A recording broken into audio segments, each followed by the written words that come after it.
Hello friends, good morning. स्वागत है आपका हमारे यूट्यूब चैनल स्टडी फॉर मंजिल में। फ्रेंड्स, आज हम बताएंगे कौन कौन सा टॉपिक पढ़ना है। फ्रेंड्स, हमें डायरेक्ट टॉपिक ना लिख देने का वजह ये है कि आप लोग को पता चले इस टॉपिक में सब टॉपिक कौन कौन सा पढ़ना है, क्योंकि कुछ एरिया बहुत ज़्यादा इंपॉर्टेंट है, कुछ नहीं है। टॉपिक तो लूसेंट, घटना चक्र और क्या बोलते हैं क्राउन में भरा पड़ा है, आप लोग खुद भी कर सकते हैं। लेकिन अगर हम ये कर देते हैं तो मुझे लगता है शायद सहूलियत होगी, क्योंकि मुझे तो आज तक कोई नहीं किया था, मैंने एक्सपीरियंस कर करके सीखा। इसलिए फ्रेंड्स, मैं सब टॉपिक बना देती हूँ और आप लोग इसी पॉइंट ऑफ व्यू से पढ़ें, नहीं रट्टा मार जाएं, क्योंकि रटे रटाए क्वेश्चन ही आते हैं। तो आज हम टॉपिक शुरू करते हैं। सबसे पहला टॉपिक है प्राचीन भारत का इतिहास से, जिसमें हम देखेंगे जैन धर्म। जैन धर्म के अंतर्गत देखेंगे क्या क्या है। जैन धर्म के सभी तीर्थंकर का नाम आप लोग सीरियल वाइज याद कर लीजिएगा, क्योंकि पूछेगा 23वें तीर्थंकर का नाम कौन था, या तीर्थंकर का नाम दे देगा, उसमें बोलेगा इनमें से कौन से 22वें तीर्थंकर थे, कौन सा 20वें तीर्थंकर थे, पार्श्वनाथ, नेमिनाथ, ये सब सारे को आप याद कर लीजिएगा। उसके बाद देखेंगे और ये बीपीएससी के पॉइंट ऑफ व्यू से ज़्यादा याद नहीं करना है, नहीं पूछता है सीरियल वाइज, बल्कि बिहार दरोगा के लिए बहुत ज़्यादा मोस्ट इम्पॉर्टेंट है। उसका जैन धर्म की विशेष बातें याद करेंगे, जैसे कि जैन धर्म जोड़ देता है अहिंसा पे, आत्मदमन पे। उसका कहना है कि शरीर जितना ही आत्मदमन मतलब कष्ट सहता है उतना ही ठीक रहता है। वो संलेखना पद्धति क्या होता है, भूखे प्यासे आत्म मतलब मर जाना ही होता है संलेखना पद्धति। ये सब आप देखेंगे। फिर महावीर बारे में बहुत डिटेल से पढ़ेंगे। महावीर का जन्म कहाँ हुआ था, महावीर के माता पिता का नाम क्या था, उन किस वंश से संबंधित थे, उनकी ज्ञान प्राप्ति कहाँ हुई, कैसे हुई, ये सारे चीज़ आप याद कर लेंगे। फिर महावीर के प्रतीक चिन्ह क्या था, उसके बाद फिर सारे जैन तीर्थंकर और उसके प्रतीक चिन्ह बारे में आप याद कर लीजिएगा, क्योंकि ये यहाँ से भी क्वेश्चन पूछे जाते हैं। तो खास करके दो दो पॉइंट, ये पॉइंट और ये पॉइंट बहुत ज़्यादा इम्पॉर्टेंट है। वैसे आपको ये देखना तो ये भी है, ये भी है, ये पांचों पॉइंट बहुत इंपॉर्टेंट है। वैसे बहुत सारा दिया हुआ है। उसके बाद नेक्स्ट टॉपिक देखते हैं। नेक्स्ट टॉपिक है बौद्ध धर्म से। बौद्ध धर्म तो बहुत ज़्यादा इंपॉर्टेंट है। एक क्वेश्चन तो मिनिमम यहाँ से आएगा ही आएगा, और एक क्वेश्चन यहाँ से भी आएगा। एक क्वेश्चन मिनिमम, ज़्यादा भी हो सकता है, लेकिन एक क्वेश्चन आएगा ही आएगा। गौतम बुद्ध को देखेंगे। गौतम बुद्ध को लाइट ऑफ एशिया कहा जाता है। इसकी चर्चा ललित विस्तार में की गई है। उसके बाद देखते हैं क्या क्या पढ़ना है। बुद्ध के जीवन से संबंधित सभी रिश्तेदार, नातेदार, सब कुछ देखना है। फिर बुद्ध के जीवन से संबंधित बौद्ध धर्म के प्रतीक देखना है। उनके जन्म से क्या था, गृह त्याग से क्या था, उनके घोड़ा के नाम क्या था। ये सारे चीज़, छोटे छोटे फैक्ट को आपको एकदम इकट्ठा कर लेना है। उसके बाद फिर सारे प्रतीक चिन्ह को भी याद कर लेना है। फिर देखेंगे प्रथम गुरु उनके कौन थे, प्रथम शिष्य कौन बना। फिर गौतम बौद्ध संगीति एवं संगीतिक संरक्षक शासक, यानी बौद्ध धर्म से प्रथम संगीति कहाँ हुआ, उसके संगीति का आयोजक कौन था, मतलब शासक कौन था, उसके अध्यक्ष कौन बनाए गए, प्रथम संगीति में क्या काम किया गया। उसके बाद देखेंगे देश में कौन कौन सा प्रमुख बौद्ध मठ है। ये लूसेंट काफ़ी अच्छा दिया हुआ है, वहाँ से कर लीजिएगा। फिर देखेंगे बौद्ध धर्म का बंटवारा हीनयान और महायान में कैसे हुआ, क्यों हुआ, हीनयान महायान में क्या अंतर है। उसके बाद गौतम बुद्ध की मूर्ति का पूजा कौन करता है, तो महायानी करता है। महायान का सबसे ज़्यादा कुषाण था शासक में, संरक्षक।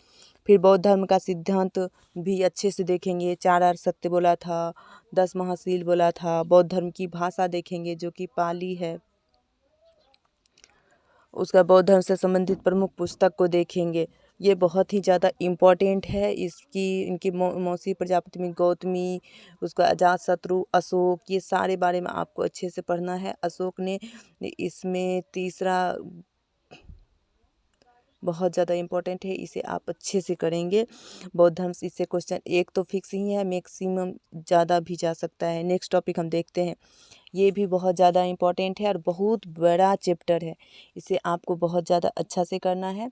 सबसे ये देखेंगे, हालांकि मैंने एक राउंड आप लोग को ये करवा चुकी हूँ, ये सेकेंड राउंड है, इसलिए आप लोग को अच्छे से करना है। कंपनी के अधीन गवर्नर जनरल, ये बहुत इंपॉर्टेंट है, क्योंकि इस टाइम ऐसे ऐसे काम हुए जो कि डायरेक्ट क्वेश्चन पूछते हैं। यहाँ से आपको मिनिमम 2 क्वेश्चन देखने के लिए मिलेंगे।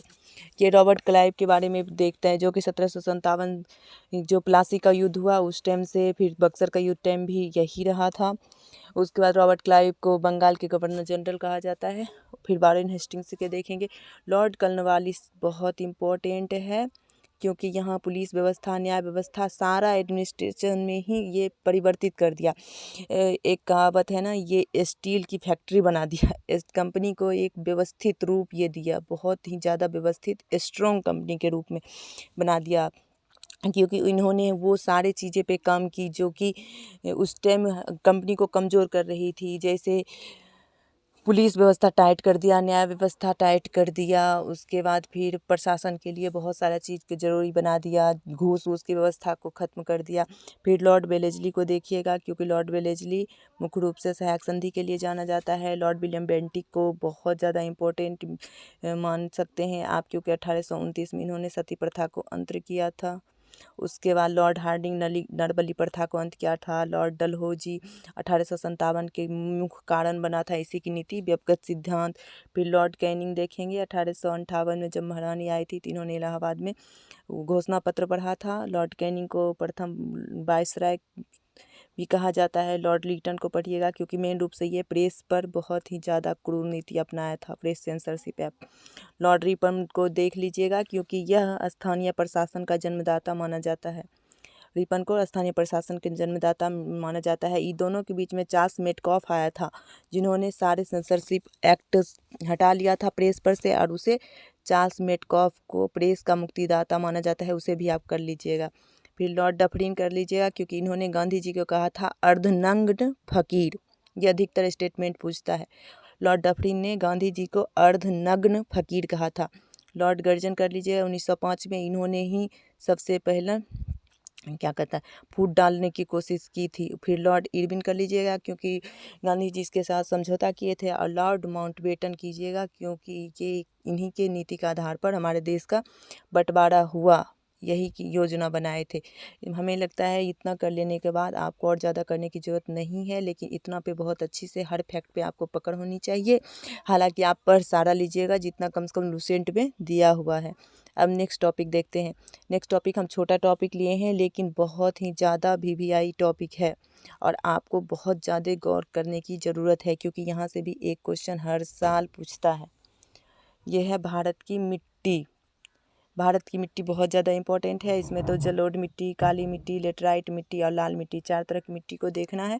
उसमें ये देखना है मिट्टी में पाए जाने वाले पोषक तत्व तो कौन सा मिट्टी में लाल क्यों होता है, मिट्टी आयरन ऑक्साइड के कारण, ये देख लेना है। काली मिट्टी में सर्वाधिक मात्रा में कौन सा पोषक तत्व पाया जाता है।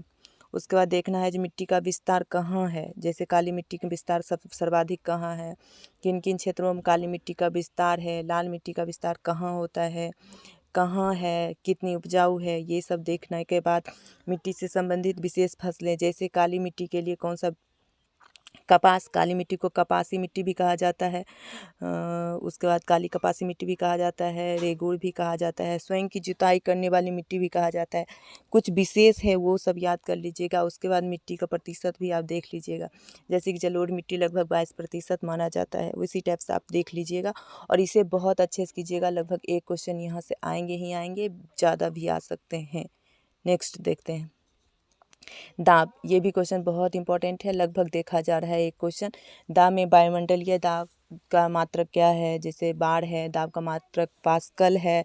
एक बाढ़ बराबर होता है 10⁵ न्यूटन वर्ग मीटर स्क्वायर, न्यूटन प्रति वर्ग मीटर स्क्वायर।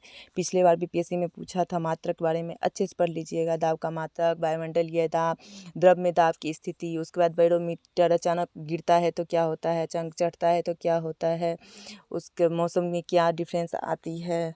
इन सारे तमाम चीज़ों को पढ़ लीजिएगा। पास्कल का नियम पढ़ लीजिएगा, पास्कल का फर्स्ट नियम क्या कहता है, सेकंड नियम कहा क्या कहता है। इन सारे चीज़ को आप क्लियर करते हुए आगे बढ़िएगा। आई होप आपको ये सारे चीज़ क्लियर हो जाएंगी और आपको बहुत अच्छा भी लगेगा। तो फ्रेंड्स आज इतना ही, आगे फिर हम ऐसे ही नए नए टॉपिक लेके आते रहेंगे। और मैं इसलिए आपको डिस्क्राइब कर देती हूँ और क्या बोलते हैं, इसको छोटे छोटे पार्ट में बांट देती हूँ, ताकि आपको आने वाले एग्ज़ाम में कम पढ़ना पड़े और ज़्यादा बेनिफिट मिले। तो ठीक है फ्रेंड्स, आज इतना ही। आज थैंक यू, बाय बाय, मिलते हैं फिर नेक्स्ट वीडियो में।